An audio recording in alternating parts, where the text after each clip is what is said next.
Muito bem, olá a todos. Hoje nós vamos dar continuidade aqui aos vídeos do canal, mas não da série da extrema-direita que eu estou fazendo. Estou fazendo uma série sobre as raízes da extrema-direita. Não sei ao certo se vou fazer mais um ou dois vídeos, mas eu vou dar uma pausa nela por enquanto para falar sobre este assunto que, apesar de tudo, está vinculado também a essa série, mas eu vou deixar de fora aí dos vídeos cronológicos. O tema será globalismo versus nacionalismo. É um assunto muito polêmico. Eu sinto que lá fora, tá, na Europa, nos Estados Unidos, eu acredito que é um assunto que tem sido muito discutido, certo? Tem uma grande complexidade, porque demanda, digamos assim, a necessidade de tratar de problemas que a maioria julga iminentes.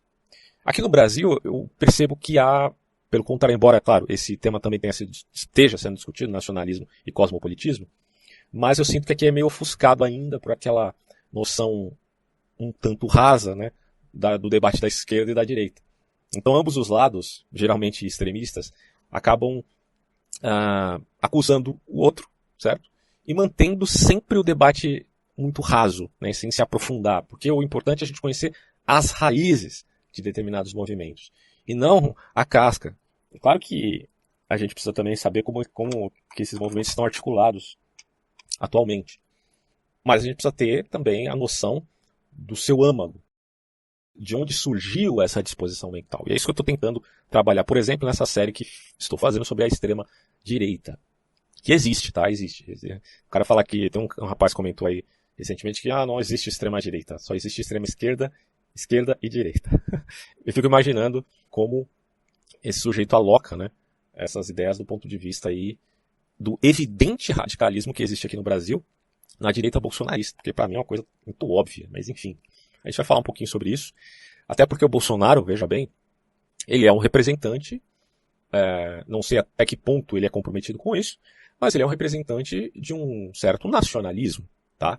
É um nacionalismo populista que é contra aquilo que chamamos de globalismo. Aliás, é engraçado que se por um lado você tem um malucão, né, radical, que diz que não existe extrema-direita, existem outros também que negam a existência de um globalismo. O que é um globalismo? É, de certo modo, uma globalização em termos políticos, porque geralmente o termo globalização é utilizado mais em caráter econômico. Globalização, livre mercado, e também não só nesse sentido, mas a globalização acaba sendo um processo muito natural. As expansões marítimas eram um tipo de globalização no passado.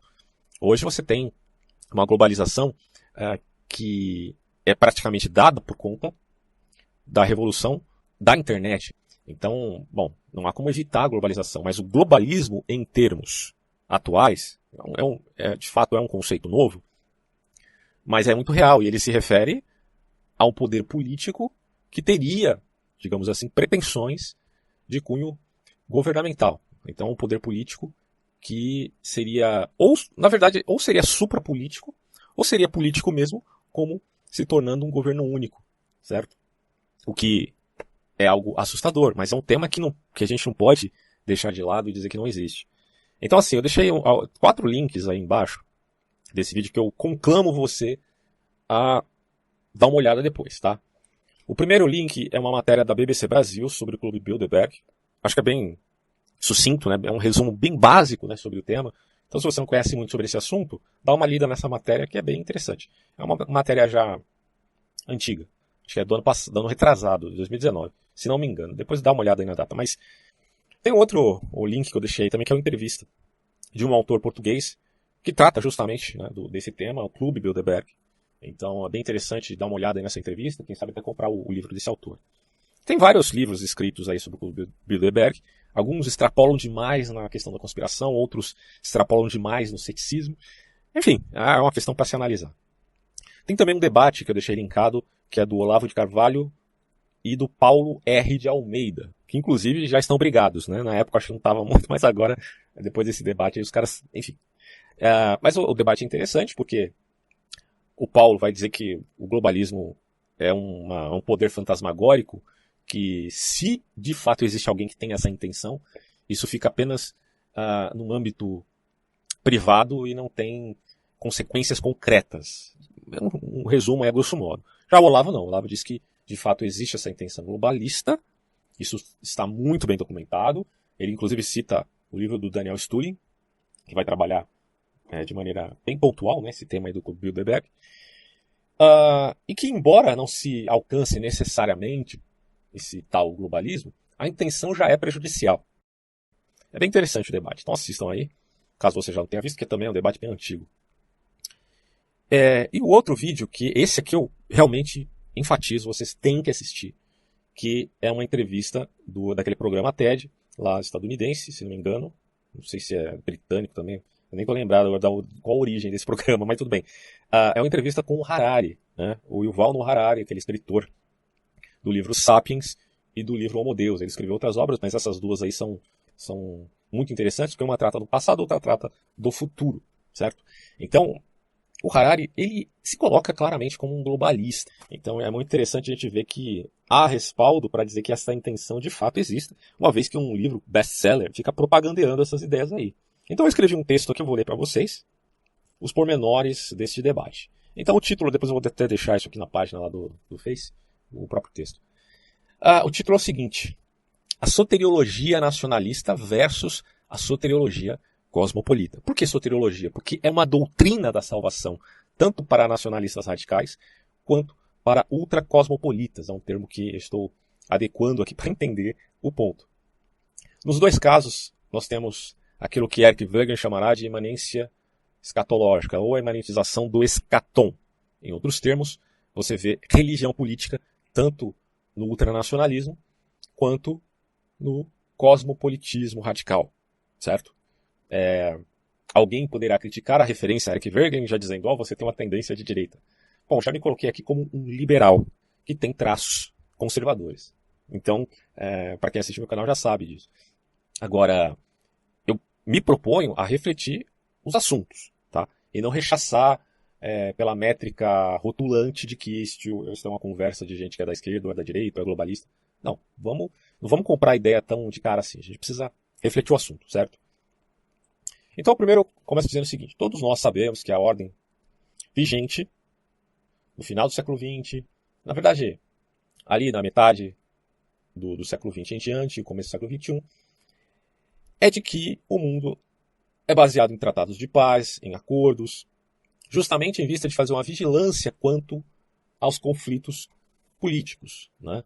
Ou entre as nações. Então, para evitar esses conflitos, você acaba tendo órgãos internacionais como a ONU, a OTAN, a própria União Europeia. Então, você tem ali a necessidade de surgir certos acordos multilaterais para evitar as guerras terríveis que aconteceram no início do século XX. Certo? Primeira e Segunda Guerra Mundial foram terríveis. Tá? Então, esses órgãos internacionais surgiram como resposta à tentativa de se buscar diplomacia. Ok? Porém, fica a pergunta: o que poderia haver de ruim na busca por acordos diplomáticos em via de evitar guerras? Ao que parece, o problema está em que agora muitos desses acordos representam processos exageradamente burocráticos. Aí está um ponto aí complicado. Que, segundo seus acusadores, visariam minar economias emergentes, privilegiar alguma potência em detrimento de outra e também gerar um enfraquecimento das nações. Ou seja, minar a soberania de determinada nação.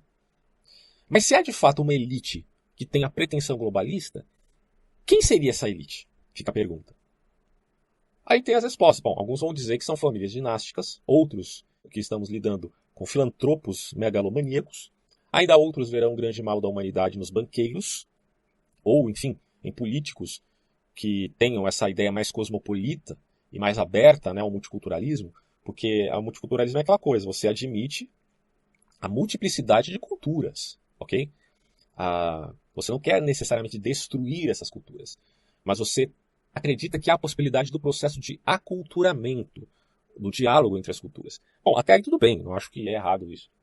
Pelo contrário, admitir uma multiplicidade de culturas é bom, admitir o diálogo dessas culturas também é algo bom. O problema é quando isso desbanca para um relativismo cultural, por um lado, ou para o etnopluralismo radical de outro lado. O etnopluralismo, como eu já coloquei nos vídeos sobre raízes da extrema-direita, acaba gerando o separatismo, a segregação e, por consequência, aquilo que a gente tem aí de preconceito de raças, né? Tem o aspecto biológico, supostamente supremacia de uma raça em termos biológicos, que é uma questão falaciosa. Então, se você tem, por um lado, o extremo do multiculturalismo, que é o relativismo cultural, uma coisa problemática, por outro lado, você tem o extremo que se refere ao etnopluralismo segregacionista. Mas, enfim, aqui a gente está colocando os grupos, supostamente, que fazem parte deste conluio, ou pelo menos as pessoas, os atores, né, digamos assim, desse processo. Alguns, inclusive, vão dizer, não, a conspiração parte de maçons, de Illuminatis. Tem quem diga até que são satanistas de irmandades secretas que fazem esse processo unificador. É difícil você provar essas coisas. As alegações existem para todos os lados. Eu tenho um monte de livro aqui que fala sobre esses assuntos. Mas uma comprovação efetiva de quem são, de fato, os agentes que promovem isso é bem complicado. Mas aí a gente tem os efeitos, que servem como sinais, como pistas, para a gente tentar aí entender mais ou menos quem, enfim, representa esse intento, esse empreendimento. E a pergunta que fica, né, como eu coloco no texto, é a seguinte: até que ponto existe de fato um governo suprapolítico no mundo? Primeira coisa a se pensar: quem financia quem? Esse é um bom caminho para a gente poder entender de fato ou quais seriam esses grupos. Né? Então, por exemplo, a gente tem muitas ONGs internacionais, grandes empresários, ou podemos colocar aqui bilionários que investem seu dinheiro em determinados grupos, em determinadas pessoas, políticos, etc. Então, rastrear a origem do dinheiro talvez seja um começo, né, para a gente tentar entender se há, enfim, uma intenção mais unilateral do que poderíamos pensar ou não. Mas sobre essa pergunta, até que ponto existe de fato um governo supranacional no mundo, é a seguinte: ó, a resposta que eu coloquei aqui é essa. É necessário nos perguntarmos quem teria os meios para tal empreendimento, pois sabemos que conspirações ou ambição universalista, como queira, existe por toda parte. Então, vamos fazer logo uma diferença de cara aqui. Teorias da conspiração, locadas, malucas, sem pé nem cabeça, existem? Existem. Estão espalhadas aí por toda a internet. Mas vamos pensar no próprio conceito de conspiração. Conspirar é um fenômeno real no mundo concreto? Sim. As pessoas conspiram, tá? Conspirar no sentido de que isso represente uma ambição universalista? Sim. Pessoas religiosas têm ambição universalista. E quando eu falo religião, estou me remetendo apenas a congregações de cunho religioso estrito sensu. Pessoas que tenham pretensões religiosas no sentido que têm uma cosmovisão, uma visão de mundo, e que querem impor essa visão de mundo aos outros. Tá? Então, ambição em termos universais existe. Não tem como negar que existe, certo? Então, assim, todo grupo por linguagem intersubjetiva própria que tenha condição financeira fora do comum, né, como esses grandes bilionários aí, eles acabam sendo atores pontuais no mundo, porque, enfim, eles agem, eles colaboram, eles discordam, eles competem, eles acabam intervindo na sociedade de um modo ou de outro, ok? Então não dá para dizer que todo grande filantropo, todo grande bilionário investe seu dinheiro apenas no ideal no qual eles todos concordem. Eu acho que isso aí é meio utópico, você pensar que todo bilionário faça parte de uma mesma ideologia, ou que tenha uma mesma visão de mundo. Mas, ao mesmo tempo, talvez haja, sim, um afunilamento, ao ponto deles chegarem a uma certa... Não todos, evidentemente, mas estou colocando assim. Alguém que faça parte de um sentimento clubesco acabe chegando a um afunilamento aí. Acho que essa é a grande discussão sobre globalismo. Até que ponto há um afunilamento nessas competições aristocráticas para a gente poder dizer que, enfim, há um intento mais unilateral do que múltiplo. Aí eu continuo dizendo aqui, mas hoje a grande acusação dos nacionalistas ideológicos é que o globalismo visa enfraquecer a cultura e identidade dos povos, e isso mediante revoluções de cunho moral /ético e também estético, né, pautados por um ídolo paradigmático que geralmente é cientificista. Né? Eu sempre faço a diferença entre ciência e cientificismo, porque o cientificismo é, digamos assim, uma cosmovisão e até uma filosofia de vida baseado no método científico. E acaba virando aquela coisa positivismo radical e tudo mais. Então o cientificismo acaba sendo uma espécie de metafísica no sentido narrativo. Ou seja, por que metafísica? porque é um discurso que está indo além, porque está fazendo correlações, conjugações, enfim. Ele está indo além daquela descritividade de descobertas científicas. Ele está montando uma grande narrativa, uma cosmovisão, uma visão de mundo. Então é a metafísica da ciência, cientificismo. Geralmente este acaba sendo, digamos assim, um dos, não o único, um dos paradigmas. Mas a questão é, eles estão procurando um ídolo paradigmático? Sim. Se de fato há, estou colocando tudo aqui como quem questiona a coisa, né? Não estou comprando a ideia. Se de fato há um afunilamento tal, ao ponto de se criar um ídolo paradigmático em que se siga, e, portanto, havendo uma revolução de cima para baixo, que é a ideia aqui, basicamente, do globalismo, de quem acusa os intentos globalistas, de que, enfim, existam no mundo, é de uma revolução de cima para baixo, de tecnocratas agindo para mudar o mundo à sua imagem e semelhança. Para tal, eles se valeriam de mecanismos muito caros para a sociedade capitalista atual. Então, como é que um globalista mudaria o mundo? Né? Ou acabaria agindo, intervindo até mesmo nos povos mais distantes da Terra? Mediante globalização econômica em via de livre mercado, certo? Imigração em massa e financiamentos internacionais para grupos minoritários barulhentos que abalam tradições. Aqui temos os 3 pontos que são muito caros para a extrema-direita. Alguns liberais conservadores, como eu, por exemplo, a gente admite até a questão da globalização econômica do livre mercado. Só que, geralmente, a extrema-direita ela tem uma prerrogativa muito antiliberal, até mesmo no quesito da globalização econômica, dizendo que a economia tem que ser apenas regional. Né? Isso acontece, por exemplo, no discurso do Alexander Dugin. Ainda vou falar do Dugin aí num vídeo que eu já estou preparando, nessa série sobre a razão da extrema-direita. O Dugin pensa a economia nesses termos, regional, e não uma globalização econômica de livre mercado, que acaba afetando também, né, os povos, né, em todos os sentidos. A questão da imigração, outro ponto muito caro para eles, inclusive a acusação de que grupos barulhentos, antitradicionais, são financiados. Aí você pega, tem o Bill Gates financiando tal grupo, você tem, sei lá, o George Soros investindo em grupo feminista, ou de repente você tem lá a Ford, né, também se intrometendo nisso, jogando bilhões de dólares, né, enfatizando essas polarizações do mundo. Aí você fica se perguntando, mas por que isso acontece? Bom, o porquê é passível de interpretação, mas que existe financiamento, existe. Tá? Eu coloco aqui, continuando o texto, a ideia seria provocar polarização e choque cultural a conta-gotas e usar isso como um modo sofisticado e imperceptível de educação, entre aspas. Né? O que, na verdade, havendo real intenção nisto, não passaria de mera manipulação, né? Não educação. Então, pensa só, se você cria muitas polarizações dentro de um país, a questão não é necessariamente acabar com a cultura, porque esses mesmos caras são os caras que defendem o multiculturalismo.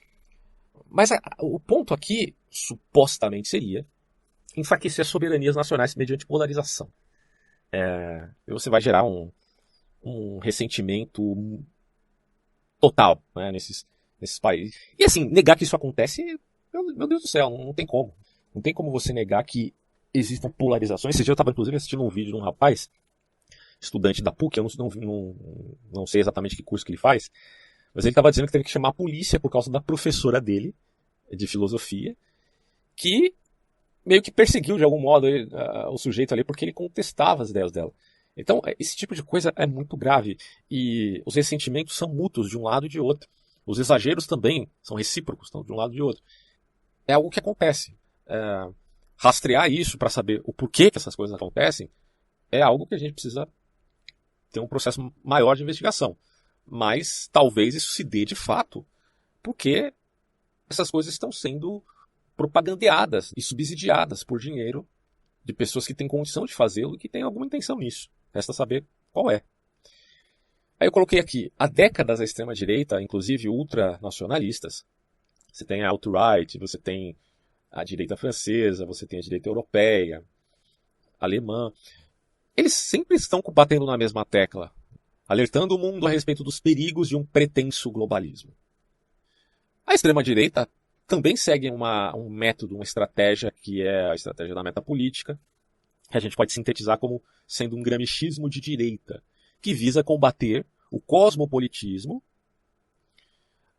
e combater com a mesma arma. Né? Por isso que eu penso que a extrema-direita, por grande sentimento reacionário e ressentido, eles caem na métrica do olho por olho e do dente por dente.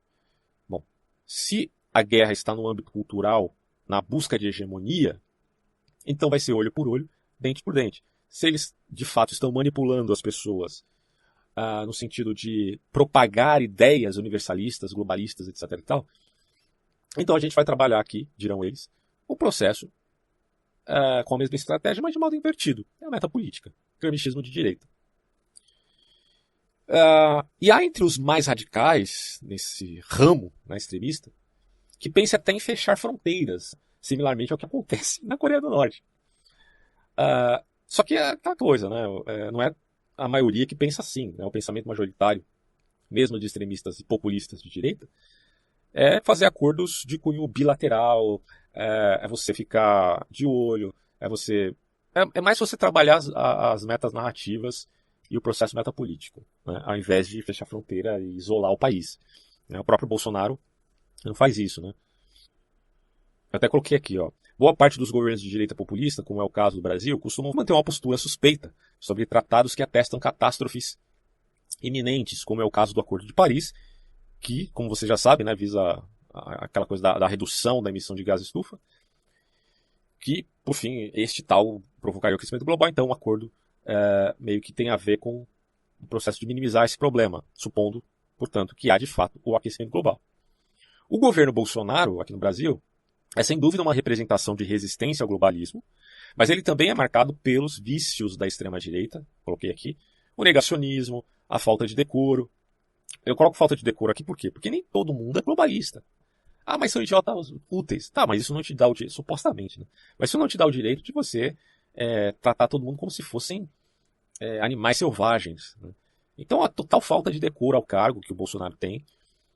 E o próprio Bolsonaro, aí tá a ironia, né? Como uma coisa é olho por olho, dente por dente, combater o mal com o mal, então a situação fica mais polarizada ainda. Ou seja, se de fato há esse intento dessas ONGs e desses bilionários internacionais de investirem seu dinheiro em grupos minoritários que vão provocar polarização no mundo, tá? Com essa disputa narrativa, por outro lado, você também tem uma polarização causada pelo processo metapolítico da própria extrema-direita, certo? Que vai causar ojeriza. Então, é engraçado isso, porque eu lembro que o Bolsonaro falava em campanha que ele queria acabar com essa coisa das polarizações, né? Homem contra mulher, gay contra hétero, negro contra branco, sei lá, paulista contra nordestino e tal. Que essas coisas eram tolice, a gente tinha que trazer a unidade pro país. E eu batia palma pra isso, né? Eu falava, não, o cara tá certo. Só que de repente o que o Bolsonaro tem feito desde que começou a governar é causar polarização, ruptura, e demonstrar que ele faz parte de um grupo antissocial. Então, não dá pra gente negar isto em vista de, só porque somos contra o globalismo, temos que agora engolir esses vícios extremos dos radicais da direita. Não tem como você confundir essas coisas. O Bolsonaro, obviamente, passou do ponto, isso é evidente. E aí eu continuo dizendo aqui o seguinte. É perceptível que, nesta questão, há necessidade técnica de saber se, de fato, o aquecimento global, por exemplo, né, que já é uma narrativa dos globalistas, se o aquecimento global realmente é uma realidade, porque hoje, juntamente com a pandemia do Covid-19, tais problemas demandam a hipótese e a expectativa de um governo global. Então, veja só, não é estranho que nacionalistas radicais neguem o aquecimento global e tenham, no passado recente, negado a pandemia. Por quê? Porque tanto o aquecimento global quanto a ruptura tecnológica da inteligência artificial, tanto a questão da pandemia, eles abrem um precedente para um possível governo global, certo? Porque se esse problema é do mundo inteiro, haveria supostamente a necessidade de um governo sobre o mundo inteiro para resolver esses problemas. Porque o problema não é de cunho regional, não é de cunho nacional, é de cunho global. Então, havendo problemas mundiais, é necessário uma governança mundial, supõem alguns. A gente vai trabalhar essa ideia aqui ainda. E logo, se é assim, o raciocínio mais evidente é aquele. Bom, então se eu sou ultranacionalista, eu tenho que negar por obrigação a existência de um aquecimento global e tenho que negar também a existência de uma pandemia e, enfim, ou essa suposta ruptura tecnológica, qualquer coisa, cara. E é muito engraçado isso, porque esse argumento vai para os dois lados, né? Se você quer criticar a extrema-direita, você vai dizer, bom, eles estão negando o aquecimento global, estão negando a, a pandemia, que de fato muitos negaram a pandemia, né? É só você lembrar o Alan dos Santos ter saído lá fazendo a dancinha, coronavírus é o caralho e tal. Por quê? Porque esses caras já estavam totalmente cheios das ideias do antiglobalismo. Então, alguém dirá, a extrema-direita está errada, eles estão negando isso porque admitir isso seria o mesmo que admitir o globalismo. Só que isso vale para o outro lado também. Se, de fato, você admite de cara, né, a ideia do aquecimento global ou de qualquer outro problema mundial que necessite de um governo global e você defende isso, então você não está muito preocupado em provar se isso é real ou não. Tá? E aqui no Brasil existe um certo debate em relação a isso, mas do ponto de vista da plausibilidade, se admite que há sim um aquecimento global. A pandemia nem se fala, a pandemia é uma realidade nua e crua. A questão dos problemas relativos à inteligência artificial e à computação quântica, principalmente nas mãos de chineses, também é uma realidade. Então isso acaba favorecendo mais esses intentões do globalismo. Eu vou trabalhar melhor esse ponto daqui a pouco. Deixa eu continuar lendo e a gente chega lá. Vamos lá. Vamos primeiro falar das fraquezas aí do nacionalismo. Ó. Talvez o maior fraqueza da tese de um iminente globalismo ou eminente é a questão de grandeza, iminente é a questão de que a coisa está vindo muito rápido, é para ontem. Né? Então será que há um iminente globalismo? Bom, a fraqueza da narrativa daqueles que estão dizendo que isso é um perigo é o fato deles deixarem de reconhecer que não há necessária unanimidade de pensamento entre esses tais filantropos, maçons, bilionários, banqueiros, etc. Você pode pegar uma família dinástica que seja mais conservadora e pode pegar alguns outros que sejam mais progressistas. Né? E não necessariamente eles estão concordando entre si. Então, aí fica a questão que eu coloquei de início. De fato, há esse afunilamento ou não? Ou há total disparidade de ideias? E aí entra aquele famoso grupo chamado Clube Bilderberg, por isso que eu deixei aí as reportagens e os debates, porque é uma questão que a gente precisa refletir seriamente. Há ou não há o afunilamento? Há ou não há uma visão pareada quanto a essas questões por parte dos homens que têm os meios, os mecanismos e as condições para fazer esse tipo de alteração? Esse é o ponto assim, o nevrálgico desse vídeo, certo? Aí eu coloquei aqui, eles mesmos concorrem entre si, fora o fato incontestável que o ultraconservadorismo sempre demonstrou provocar né, tensões que inclusive culminaram em guerras. Então, a história já prova que o ultraconservadorismo trouxe tensões ao ponto de gerar uma polarização pior do que eles têm acusado dos pretensos globalistas. Então, o ultraconservadorismo ou ultranacionalismo não pode ser uma coisa muito boa nesse sentido. Só que eu coloco aqui, ó. Mas também não posso deixar de notar que toda a competição é marcada por um afunilamento, e nesse caso isso talvez possa ter acontecido ou estar acontecendo. Porque se há competição, no final das contas haverá síntese. E aí fica a pergunta que eu coloco aqui. Em que nível está a síntese, se é que existe essa síntese, por parte daqueles que detêm os mecanismos e o poder de ação? Bom, perceba que o globalismo, e aí, de novo, não vai confundir isso com globalização econômica, uma coisa é globalismo em termos políticos, outra coisa é globalização em termos econômicos. Também não pode ser desdenhado como se fosse uma fantasia inventada por teorias de conspiração sem nenhum dado efetivo. Quem diz isso, porque é engraçado, cara. Quando você vai falar de globalismo na faculdade de filosofia, né, eu já fiz faculdade de filosofia, eu sei como é que é. Você vai falar desses temas, os caras meio que desdenhar da coisa. Mas caramba, meu. A gente tem que estudar o assunto mediante os dados concretos da realidade. Existe evidência para tal? Existe quem defenda isso? Como que isso está sendo discutido lá fora? Porque aqui no Brasil é aquela visãozinha tacanha, né? Mas lá fora o pessoal está discutindo isso seriamente, né? Essa aqui é a realidade. E por isso que eu coloco aqui, ó, muito pelo contrário, a gente não tem que tomar isso como mera conspiração. Existem documentos que corroboram com essa tese, e mais do que isso, muitos atores hoje, inclusive de best-sellers, defendem essa ideia de modo totalmente aberto. E aí, como eu falei no começo, cito aqui o israelense Yuval Noah Harari, que não só faz apologia à existência de um governo global, como também acha que ele deveria surgir para ontem. E aí ele vai colocar lá no programa, nos livros dele, eu li os 2 livros, está bem claro ali, né? O problema da inteligência artificial, a questão de que tudo está sendo colocado no poder dos algoritmos, certo? E também a iminência catastrófica de cunho ecológico são as motivações do Harari em vista de admissão total ou parcial do globalismo. Então é engraçado que ele ateste a possibilidade desse tipo de integração mundial sem considerar, pelo menos não de modo claro, uma possível distopia. Quer dizer, o cara está vendo, ó, o mundo tem problemas que são globais, certo? Não são regionais, né?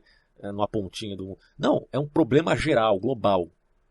Então a gente precisa de um governo global. Ele até coloca assim, pode ser até um imperialismo muito parecido com eram os impérios chineses, alguma coisa do tipo. Ele mesmo fala que não sabe como isso poderia ser feito, mas enfim, supostamente há essa necessidade. Bom, só que se a gente olhar para o ponto positivo, vamos resolver os problemas. Mas caramba, será que não há nesse quesito uma maior possibilidade de distopia do que de um mundo melhor? E aí eu coloco aqui, porém, se o ultracosmopolitismo parece nos assustador, é imperativo relembrarmos dos males do ultranacionalismo, pois diante de tanto negacionismo de cunho direitista, que ultrapassou o nível da mera caricatura, como a gente tem visto no Brasil, um maluco do Bolsonaro mergulhando na praia, no meio de uma multidão no final do ano, bicho, pulando onda. Que cretino, né, mano? Diante do fato de que a pandemia voltou com tudo, né? É a segunda onda da pandemia e o cara pulando onda na praia. Então, assim, ultrapassou o nível da mera caricatura. Então, não tem como a gente ignorar que essa visão populista é uma corrente desmedida. É algo ruim. O Alain de Benoit na França não critica o populismo à toa. Ele é de extrema direita, ele é contra o globalismo e tudo mais. Mas o cara critica profundamente o populismo. Porque sabe que o populismo acaba caindo na mera caricatura. Essa que é a realidade. Então você querer lutar contra um pretenso globalismo com mentira, galhofada, né, fanfarrice, porra, pelo amor de Deus, mano. Você está só fortalecendo a narrativa do outro. Né? Por psicologia reversa, o Bolsonaro acaba sendo o maior propagandista do globalismo que existe no mundo atualmente, penso eu.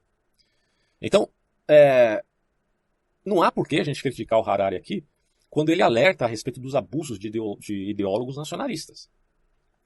Mas será mesmo que a gente não pode resolver esses problemas, se são factuais, sem a necessidade de que haja, enfim, uma centralização política no mundo? Eu acho que dá para fazer isso, né? Ele diz que não. Bom, e aí o link que eu tinha deixado abaixo, o Harari tá falando ali do assunto, né? Então só você olhar lá no minuto 47, onde ele diz, com todas as letras, que uma catástrofe, isso aqui, se não me engano foi em 2017, 2018, então antes da pandemia. Ele vai falar assim, olha, só uma catástrofe poderia abrir as portas para um governo mundial. Eu vou até deixar o áudio aqui para quem tem podcast, se você entende bem o inglês, você pode escutar aí, mas aí tem um link também abaixo, que tem um vídeo com legenda para você ver por conta própria, tá?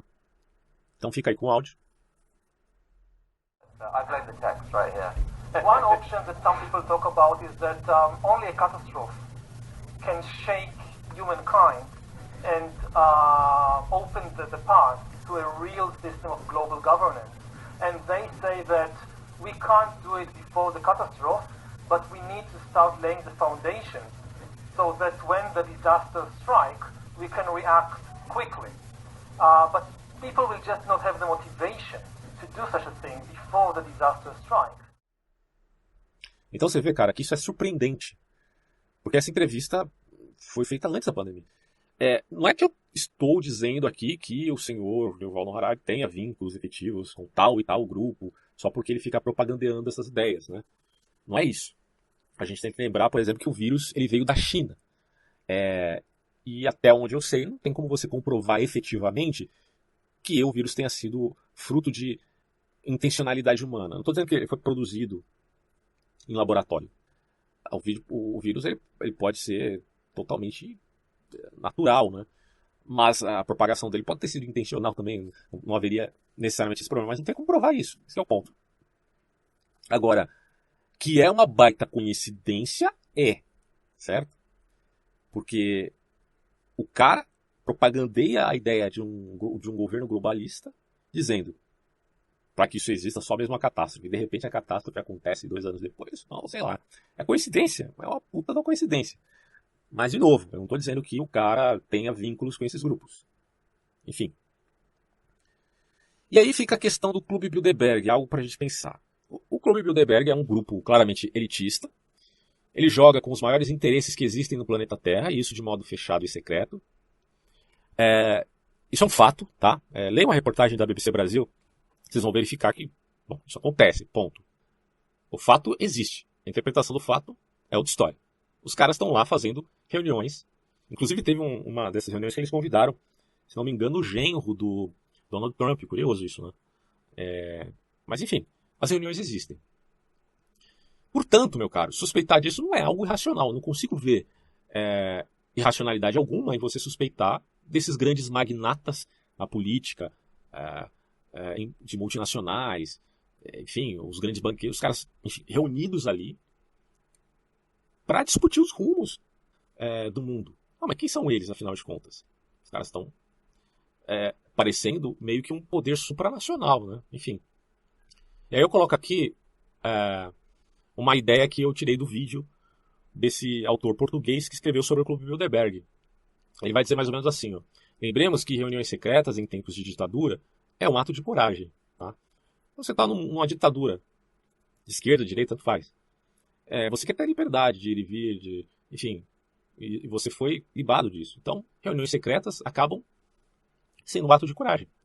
Só que reuniões secretas em tempos de democracia liberal, no mínimo se caracteriza como o oposto. Ou seja, um ato vil de covardia e, mais do que isso, uma deturpação do próprio conceito de democracia liberal ao qual o Ocidente tanto pesa. Então, o que o Clube Bilderberg faz, não abrindo as discussões que existem ali para a imprensa, a meu ver, é um ato brutal de covardia. Porque eles estão discutindo temas e assuntos longe da população em geral, mas que vão interferir no nosso próprio modo de vida. Então, que direito esses caras têm? Só porque eles têm dinheiro? Só porque são grandes magnatas? Então, assim, a descrição, dizem eles que acontece porque eles querem que esses governantes, ou assim, esses grandes empresários, esses grandes filantropos tenham mais liberdade para falar, sem aquelas polêmicas da imprensa, né, que tira a frase de contexto. Mas isso para mim é desculpinha, cara.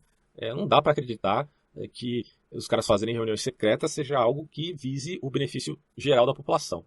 Eu até coloquei aqui, ó, achar que essas reuniões entre líderes mundiais, grandes empresários e filantropos são pautadas por sentimentos de mera piedade e bondade em relação à humanidade, porra, é uma ingenuidade que chega a ser total burrice.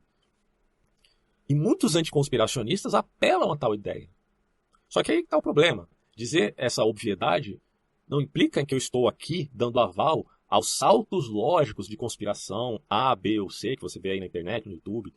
Pelo amor de Deus. Eu estou simplesmente dizendo que é justo suspeitar e que tanto aqueles que admitem, né, a realidade, né, dessas intervenções, como aqueles que duvidam, precisam reconhecer o fato, certo? A pergunta fica, existem documentos que evidenciam que esses caras estão intervindo realmente? Daniel Stulin diz que sim, vários outros autores. Existe a intenção de se ter uma elite aristocrática de cunho global? Muitos autores vão dizer que sim, também. Tem aí na reportagem da BBC. Agora, não é por isso que eu estou dizendo que esses caras são satanistas, comedores de criancinha, que fazem sacrifício humano e blá blá blá. Bom, a não ser que tenha provas para isso, né? É possível também, mas se não tem provas, você não pode afirmar. Mas o que eu estou querendo colocar aqui é que a grande pergunta é, há um intento? Se há um intento, esse já é um ponto realmente problemático. Os caras têm uma intenção. E aí eu escrevo, estamos aqui numa linha tênue, e as pessoas geralmente não sabem andar bem na corda bamba, porque para isso é necessário treino e cuidado. Então assim, enquanto você está querendo investigar o assunto, está querendo ter um relatório, uma comprovação, provas de ordem primária, para não cair em extremos, do outro lado você tem os caras extremamente grosseiros. Uns fazem teoria de conspiração com um monte de salto lógico, maluquice, sabe, que chega a beirar a loucura. E outros negam veementemente que isso sequer possa estar existindo no mundinho deles. Então, esse pessoal mais grosseiro geralmente acusa aqueles que estão lá andando na linha tênue, tentando tomar cuidado para não cair num extremo ou outro. para, enfim, identificar o que realmente está acontecendo, acusam esses caras de serem isentões. Cara, é difícil, bicho. É claro que quem faz a alegação é que tem que demonstrar, né? Mas aí você tem uma forma de investigar isso, e você já tem muitos autores que já investigaram esse tema.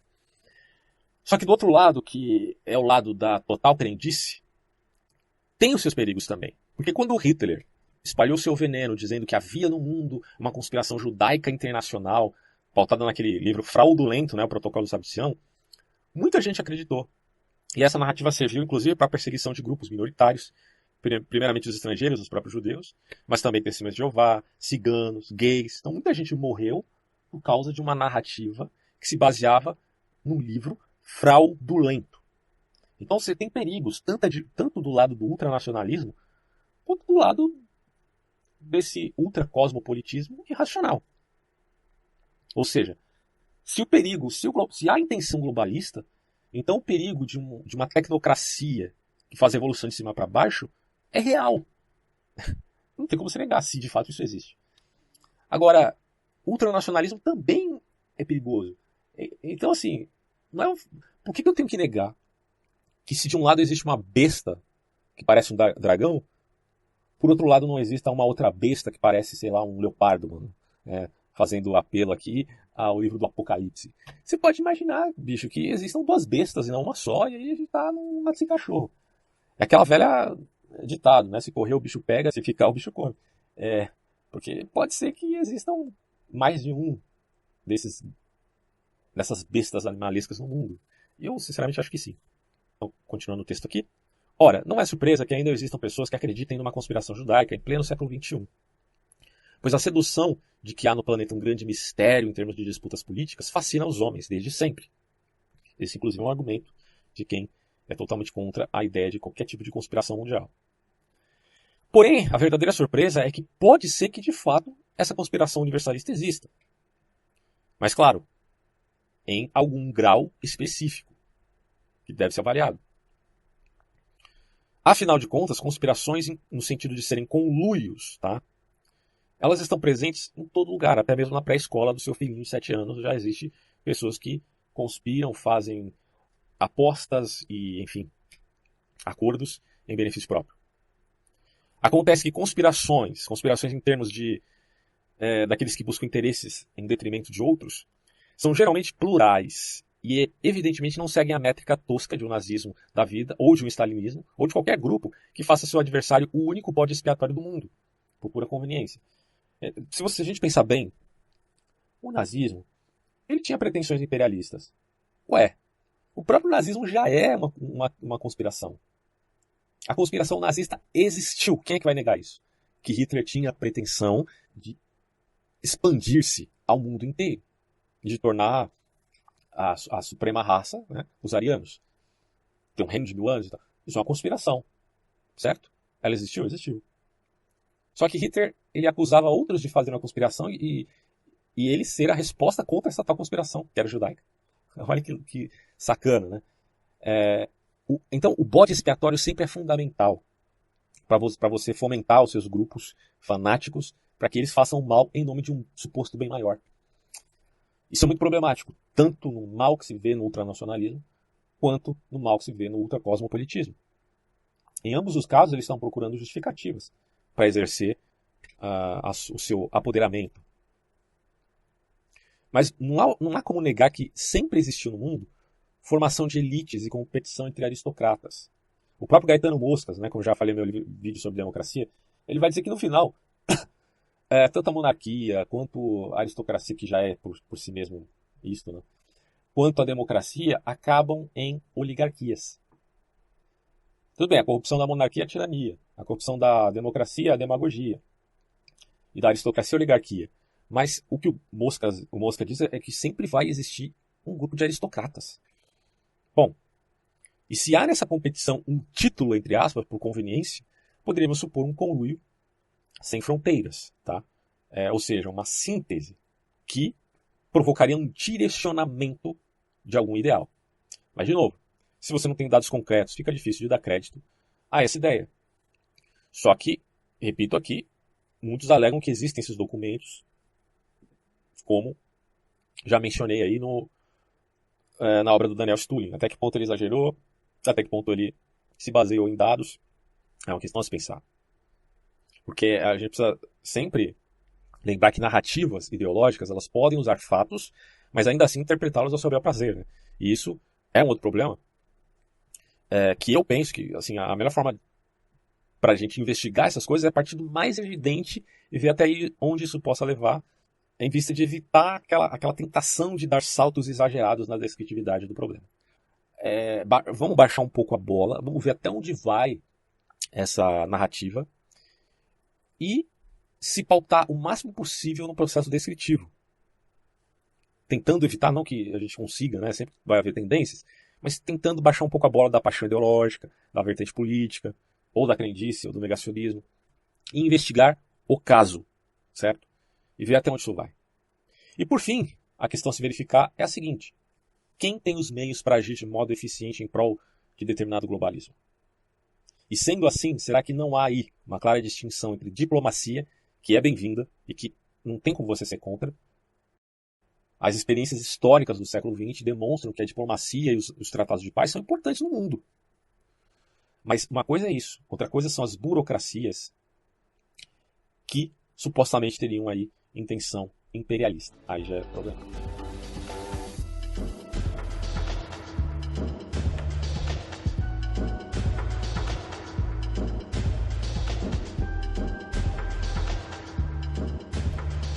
Bom, e agora só para fechar, né, este vídeo, podcast, áudio, etc. A gente tem que seguir, imagino eu, o conselho do Sun Tzu, né, quando ele diz que devemos conhecer os nossos inimigos. Só que é aquela coisa, né? A gente tem que se perguntar também se o inimigo é um só ou são vários. E neste caso, infelizmente, com dor no coração, eu acredito que a gente tem aí uma variedade de inimigos na modernidade. E eles podem ser desde altos escalões de tecnocratas até dos revanchistas ultranacionalistas. Então é algo muito complicado. O mundo moderno é um mundo complexo, né? A gente não tem como fugir disso, infelizmente. Então, a meu ver, a gente tem que lidar com os excessos e tomar cuidado com eles, conhecendo de fato esses tais oponentes, né? Como diria aí o chinês. Isso até me faz lembrar, tava lembrando aqui, da Netflix e aquele documentário que eles fizeram sobre inteligência artificial. Acho que a maioria das pessoas deve ter assistido, teve uma grande audiência, né? A Netflix representa um certo modismo, isso se vê não só lá, né, nesses filmes da Netflix, mas na Amazon, na Disney.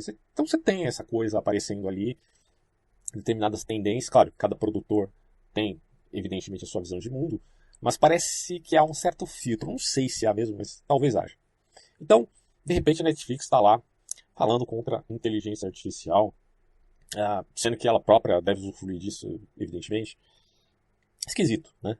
Só que aí, se você pensar bem, provavelmente, cara, eles seguem mais ou menos essa narrativa que está na boca desses grandes intelectuais da atualidade, certo?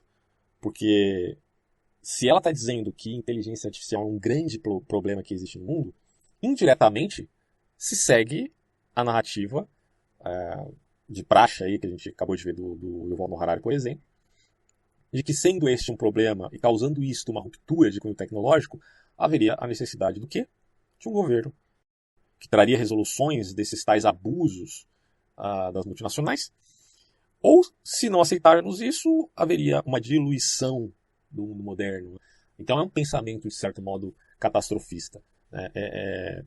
O pensamento desses autores mais modernos e futuristas, né, é de que há uma certa inevitabilidade no que concerne a mistura do homem com a tecnologia, né, aquela coisa do transhumanismo, mas ao mesmo tempo há a necessidade da gente tentar frear um pouco isso. E a melhor maneira de frear isso, dirão alguns, não que todos sejam unânimes, é mediante o tal governo centralizado do globalismo. Outro ponto, quando a gente pensar, por exemplo, no cristianismo, numa vertente paulina, você logo vai perceber que, bom, Paulo combateu o nacionalismo cristão em termos judaicos, judaizantes, certo?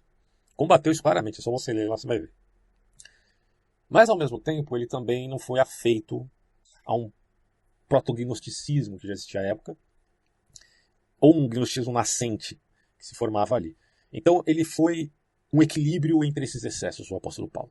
colocando, inclusive, o cristianismo na métrica dos evangelhos, apesar que os evangelhos vêm depois das cartas de Paulo, né, diga-se de passagem, mas tudo bem. Os evangelhos, tem aquela coisa de espalhar as boas novas, evangelho significa boa nova, tem a ideia de um certo cosmopolitismo, né, no sentido de que agora, no mundo como nós vivemos, no mundo baseado no império, na época do Paulo era o Império Romano, você precisa falar a linguagem do cosmopolitismo para espalhar essa boa nova no mundo inteiro. Bom, tudo bem que Paulo talvez tivesse uma apreensão meio apocalíptica, achando que a coisa ia acontecer muito rápido, né, iminente a volta de Cristo. Então, a organização dele sempre foi uma organização de cunho contingencial, a organização que eu falo da igreja e tal, e não de uma instituição formal que durasse séculos a fio. Mas isso veio a acontecer, por exemplo, com a Igreja Católica e as suas rupturas, né? Desde a Igreja Ortodoxa até a Reforma Protestante.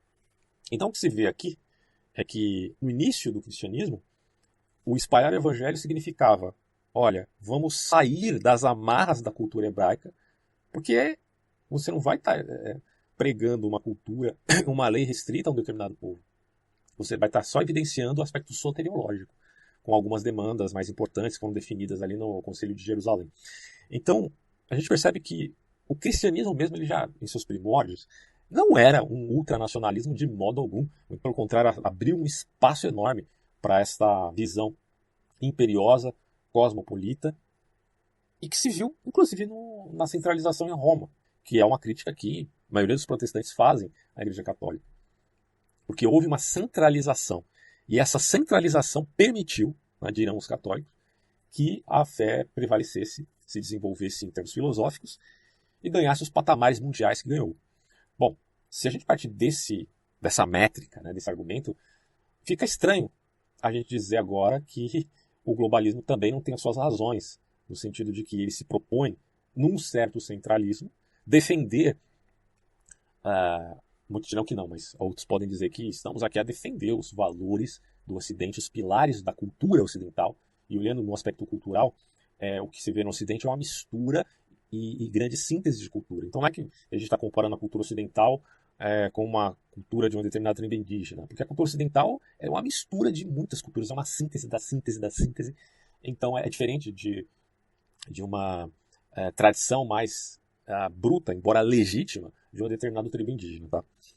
Então é algo que nos faz pensar, né? Porque do ponto de vista de uma defesa do cosmopolitismo, isso tem em ares cristãos. Só que aí é que está a diferença, porque no cristianismo a coisa não é imanentização do escatom. Há sempre uma expectativa, uma esperança de uma intervenção que não é por força humana. Tá?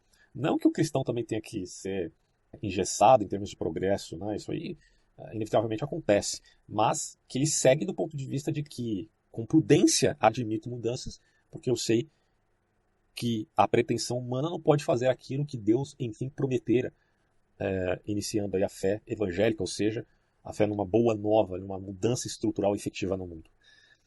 É a coisa a se pensar, para você não cair nem no extremo ultranacionalista e nem no cosmopolitismo globalista que tem uma ingerência de substituição, porque o globalismo, enfim, representa uma imitação, né, do cristianismo em seus primórdios, no sentido de que ele centralize o mundo no Império Romano, no Império de Cesariano, digamos assim. E daí fica aqui o adendo final, que o globalismo ele não é algo único. Em vez de você falar globalismo, você pode falar globalismos, porque existem muitos projetos de globalismo em termos de centralização política, alguns mais reacionários, como a volta da centralização da Igreja Católica, por exemplo, alguns mais seculares, como a exaltação do liberalismo em termos filosóficos, só que, no fundo, tendo um pilar aristocrático, como diria Gaetano Mosca, ou até mesmo uma síntese dessas coisas, um tal paradigma vitorioso que supere, inclusive, a pós-modernidade, numa nova estrutura de uma nova torre de Babel, onde acima se mantém ali um império elitista. Então, me parece que essas coisas existem, por exemplo, também no Islã. O Islã também tem essa pretensão de cunho globalizante mediante sua Sharia. Mas não é só o Islã, não é só... A gente não pode minimizar apenas em grupos seculares e grupos religiosos fanáticos. A gente pode colocar isso, na verdade, em variados grupos, mas que possam se sintetizar em dois grupos. Um grupo mais vinculado ao Oriente e outro mais vinculado ao Ocidente. O ataque ao Ocidente parte de ultranacionalistas. No que se refere ao Ocidente, na defesa do próprio Ocidente, digamos assim, uma transmutação de revoluções que culminam numa síntese, onde se percebe que, ao mesmo tempo que o Ocidente ataca as tradições do próprio Ocidente, ele as defende em vista de manter aquilo que privilegia o poder. Né? Enfim, essas são questões que a gente tem que trabalhar aí mais a longo prazo, refletindo mais sobre o assunto e tendo bibliografia do tema.